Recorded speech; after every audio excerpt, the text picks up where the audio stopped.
कश्मीर पाकिस्तान और भारत के दरमियान के 70 साल से जायद पुराना तस्वीर तलब मसला है और अमरीकी सदर की हैसियत के हवाले से सभी ये जानते हैं कि नौ मंतखब अमरीकी सदर की हुकूमत में स्टेट डिपार्टमेंट का मकबूजा कश्मीर को भारतीय कश्मीर कहना एक गैर ज़रूरी बयान है। पाकिस्तान के दफ्तर खारजा ने इस बयान को मुस्तरद किया और पाकिस्तानी कौम की दुरुस्त तर्जुमानी करते हुए वज़ीर खारजा शाह महमूद कुरैशी ने मुस्तकबिल में इस किस्म के बयानात की रोकथाम का मुतालबा किया जो ज़मीनी हक़ाइक़ के मुनाफी हों। यही हमारा आज का मौजू और इससे जुड़े दीगर मामलात पर अहम गुफ्तगू होगी। मैं हूं अब्दुल्ला हसन और आप देख रहे हैं Faiz TV programme point of view. चलते हैं मेहमानों की जानिब। हमारे साथ जो वक्त मौजूद हैं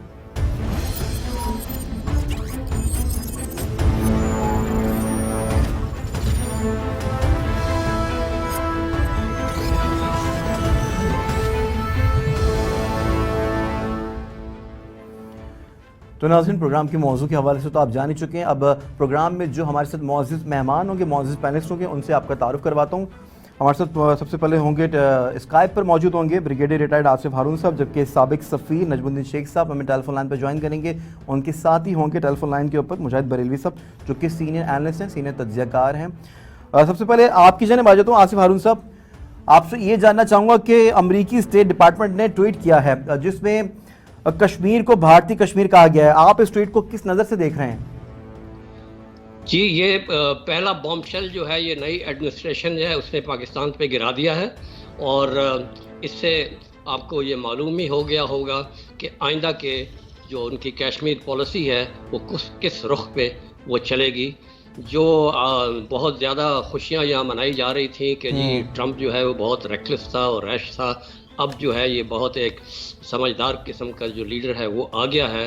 और ये एक नई बात नहीं है कि हम जो एक उम्मीदें बढ़ा लेते हैं जब भी वहाँ पर एक चेंज ऑफ गार्ड अमेरिका में होता है तो उसके साथ हमारी जो है ना कुछ हम जो है अपने ही फ़ायदे में हम वो देखते हैं, ये नहीं देखते कि अमेरिका की जो ओवरऑल पॉलिसी है वो क्या है। और ये अगर हम इसके ऊपर थोड़ा सा अगर हम तारीख़ के ऊपर अपनी हिस्ट्री को देखें तो हम ये देखेंगे कि जी अमेरिका ने हमेशा से right from the day one जो है उसका टिल्ट जो है वो इंडिया की तरफ रहा है और हमारी तरफ जो है उसने अपनी जब ज़रूरत पेश आई, पाकिस्तान की जब ज़रूरत हुई तो हमें एक टैक्टिकल पार्टनर के तौर पर जो है उसने ऑन बोर्ड किया, अपने मकासद अचीव किए और फिर उसने हमें खुदा हाफिज कर दिया। ये जारी और सारी किस्सा है और ये कुछ रियलिटीज़ हमें जो है हमें आज समझ जानी चाहिए। नाराज़ नहीं होना चाहिए, परेशान नहीं होना चाहिए, बल्कि इन रियलिटीज़ को समझ के अपनी फॉरेन पॉलिसी में जो है हमको जो चेंजेस लानी है उनको हमने अब देखना है कि आइंदा हम कैसे इस चीज़ को डील करेंगे, ना ये कि हम एक ख्याली पुलाव बनाएं, एक रेनबोज को हम चेज़ करें। पहली बात तो ये है कि जो अमेरिका में चाहे वो रिपब्लिकन पार्टी है चाहे वो डेमोक्रेट्स हैं, both are filled with extremist, they have a Brahminical mindset और जो है उनका जैसे मैंने ये बताया कि झुकाव जो है जाहिर है कि वो अमेरिका की तरफ रहा है। वो उस वक़्त भी रहा जबकि हम मोस्ट अलाइड अलाई थे अमेरिका के 1954 के बाद और वो सोवियत कैंप का एक बाकायदा जो है एक मेंबर था। बल्कि ठीक है मुजाहिद साहब, आपको शामिल गुफ्तगू कर लेते हैं। मुजाहिद साहब, क्या आप ये समझते हैं कि पाकिस्तान को भी अपनी फॉरेन पॉलिसी अब चेंज करने की ज़रूरत है? ममालिक जो हैं उनकी कोई फॉरेन पॉलिसी नहीं होती। फॉरेन पॉलिसी उन लोगों की होती है जो इंडिपेंडेंटली फाइनेंशियली होते हैं। और पहले तो खैर बाकायदा हमारे यहाँ कहा जाता था कि वाशिंगटन करता है, फिर वाशिंगटन के लिए आम नहीं रहा, फिर अब जद्दा और दुबई हमारे लिए हो गए। और हाल आपने फॉरेन पॉलिसी का मुझे नहीं पता, हमारे दोस्त क्या गुफ्तगू कर रहे थे। अभी आप देखें कि यानी उस वक्त फॉरेन पॉलिसी जब पाकिस्तान बना था और सर ज़फ़रुल्लाह खान जिन्हें आप अक़लियत करार दे दिया था, उन मरहूम के ने जब पंडित जवाहरलाल नेहरू थे तो कश्मीर की जो करारदाद पास कराई थी जिसमें पहली बार उन्होंने ये कहा था कि जी रायशुमारी रेफरेंडम का कमिट कराया था। शिकस्त थी जवाहरलाल नेहरू को। आज सूरत हाल ये है कि अभी लास्ट सितंबर में हम जो 16 रुकनी सलामती काउंसिल सिक्योरिटी काउंसिल के अरकान से एक मजम्मती करारदाद पास नहीं करा सके जिसमें सऊदीया भी था और यूएई भी थे। अब आप क्या आप इंडिपेंडेंट और बाकी चीजें मैं इस पर गुफ्तगू करूँ ये माहिर लोग हैं। मैं सादा सी आपको बता रहा हूँ कि जब आप कश्मीर जैसे इशू पर 16 ममालिक जिनमें अक्सरियत मुसलमानों की थी, वो रेजोल्यूशन मजम्मत भी छोड़े रेजोल्यूशन भी नहीं ला सके। बाद में तो बात आगे जाती यूएन में ही, और ये वो वाली करारदाद है जिसमें कोई नयापन नहीं था। यहाँ तक तो हमारी फॉरेन पॉलिसी आ गई है, क्या आप बात करते हैं? ठीक है, ठीक है। नजम साहब, आप साबिक सफ़ीर रह चुके हैं यहाँ पे। अमरीकी सदर जो कि जो बाइडन ने पाकिस्तान के नहायत ही करीबी समझे जा रहे थे, क्या उन्होंने गैर जिम्मेदारी का सबूत दिया है, या फिर आप ये समझते हैं कि सडनली उनकी पॉलिसी जो है वो उनकी इस्टेब्लिशमेंट की जानिब से चेंज हो गई हैं? नहीं, पहले तो हकायक का जिक्र करें ना। उन्होंने जो कहा था कि इंडिया जम्मू एंड कश्मीर, उसके बाद उनसे जब सवाल किया गया तो उन्होंने कहा कि हमारी पॉलिसी इस पे बदली नहीं है। अगर बदली नहीं है तो कश्मीर डिस्प्यूटेड टेरिटरी है।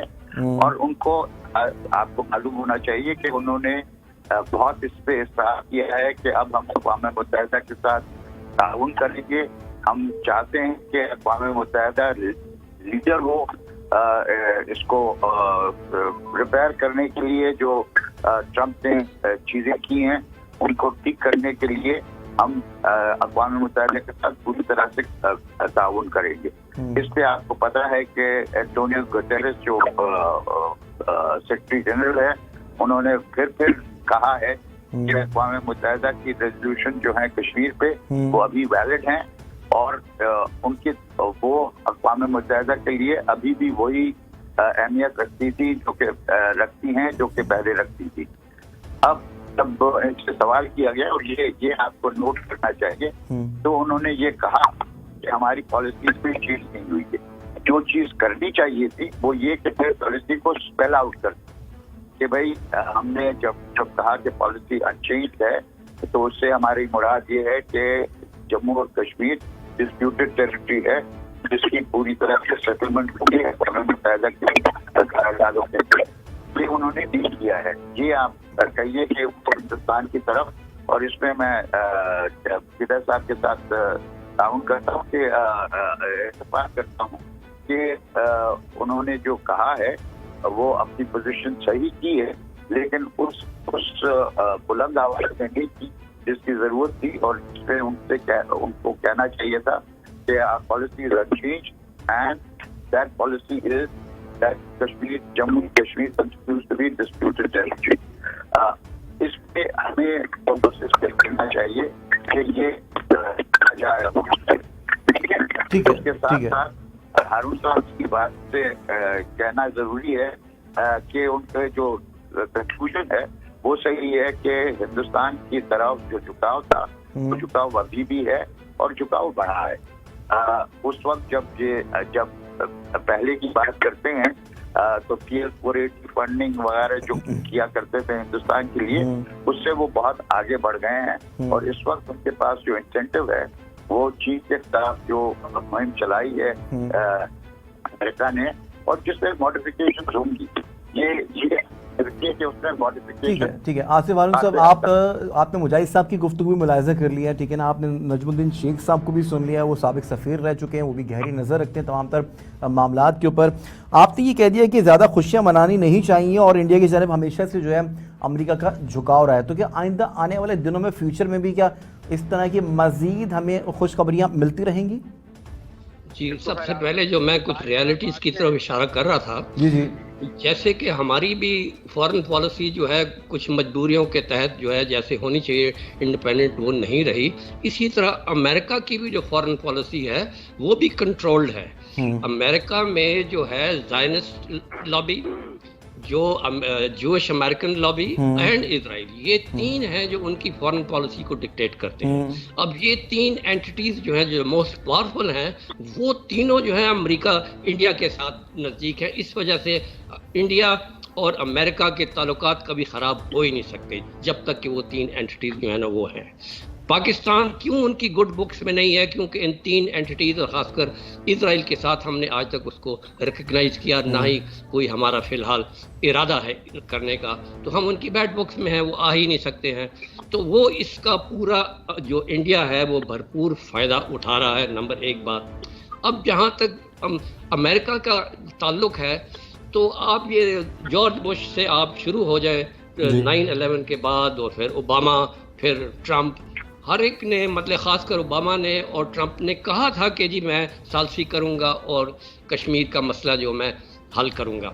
और अब हमें उम्मीद थी कि ये तो बड़ा एक समझदार किस्म का जो है बड़ा एक्सपीरियंस्ड है, लेकिन ये आप भूल गए कि ओबामा के वक्त में पाकिस्तान को हद से ज़्यादा नुकसान पहुंचा है। अब ये सिर्फ 2011 को मत भूलें कि क्या हुआ, और जो कैरी लुगर बिल जो $7.5 बिलियन का जो एड बिल था, वो कितना ख़तरनाक था पाकिस्तान के लिए, उसके पीछे कितने हिडन ऑब्जेक्टिव थे हमें पता है। और यही जो है वाइस प्रेसिडेंट थे उस वक्त ओबामा के, और वो आर्किटेक्ट थे कैरी लुगर बिल के। और ये ड्रोन वॉर, आसिफ हारून साहब, आप ये कह रहे हैं कि सबसे ज्यादा नुकसान जो है ओबामा के दौरे इक़्तिदार में हमें पहुंचा, लेकिन मुजाहिद साहब आपसे ये सवाल करना चाहूंगा, आखिरकार पाकिस्तान अमेरिका के गुड बुक में शामिल क्यों नहीं हो पा रहा? पाकिस्तान को ऐसा क्या करना पड़ेगा कि उनके गुड बुक में शामिल हो जाए?